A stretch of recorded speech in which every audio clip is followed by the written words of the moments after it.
네, 사실 오늘 사회적 거리두기가 3단계로 격상되는 거 아니냐 이런 전망도 많았습니다만은 방역 당국에서는 일단 2.5단계를 유지하기로 했습니다.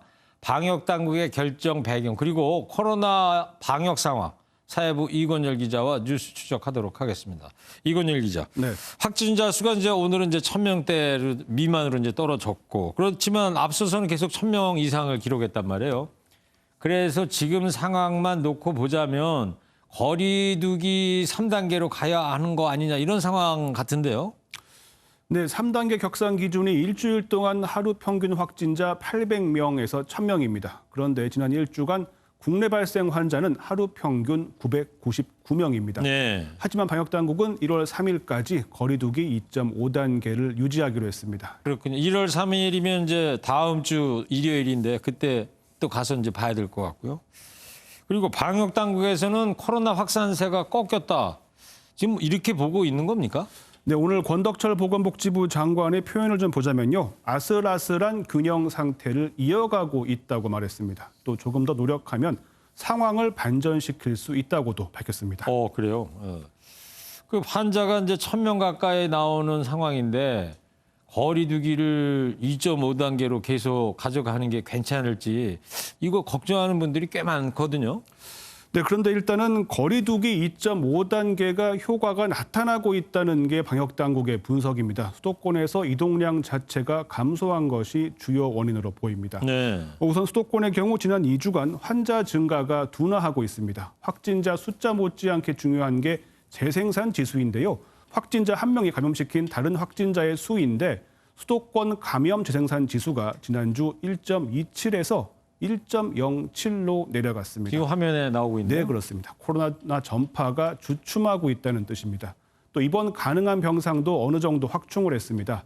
입원을 하지 못하고 하루 이상 자택에서 대기하는 환자가 500명 이상을 기록한 적도 있었는데 오늘 0시 기준으로 수도권의 하루 대기 환자는 96명, 96명으로 감소했습니다. 네, 뭐 이 기자 얘기 들어보니까 조금은 좀 희망적인 요소들이 좀 보이고는 있습니다. 예.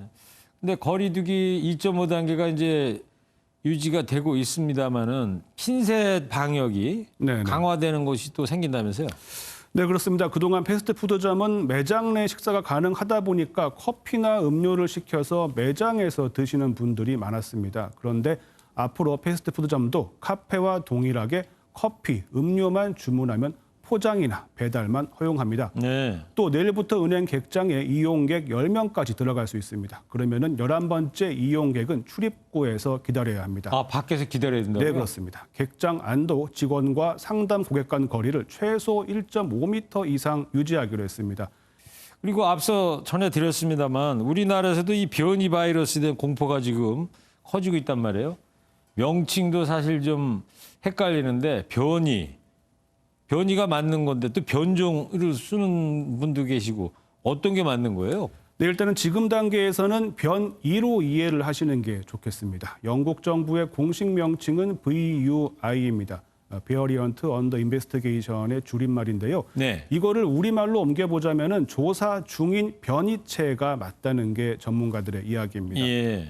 변이는 바이러스 유전체 일부가 바뀌는 현상입니다. 영국에서 발견된 새로운 코로나 바이러스는 변이에 가깝고 백신 효능에 영향을 줄 정도는 아니라는 의견이 많습니다. 변종은 질병이 아예 다른 양상을 보이는 경우입니다. 변종인 경우에는 새로운 백신이나 치료제가 필요할 수 있습니다. 네. 정리를 좀 저렇게 하면 될 것 같고. 근데 지금 코로나19가 이제 변이가 생겼단 말이에요. 네.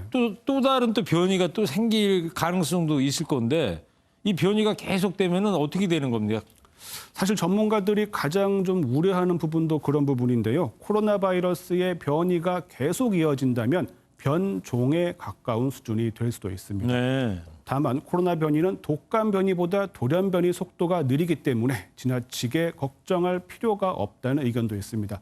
변이가 있더라도 그 속도가 느리다면은 그 시간을 이용해서 백신을 향상시킬 수 있다는 이야기입니다.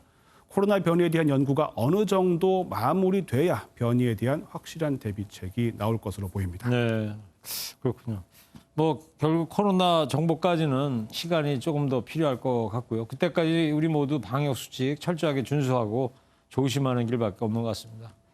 이권열 기자였습니다.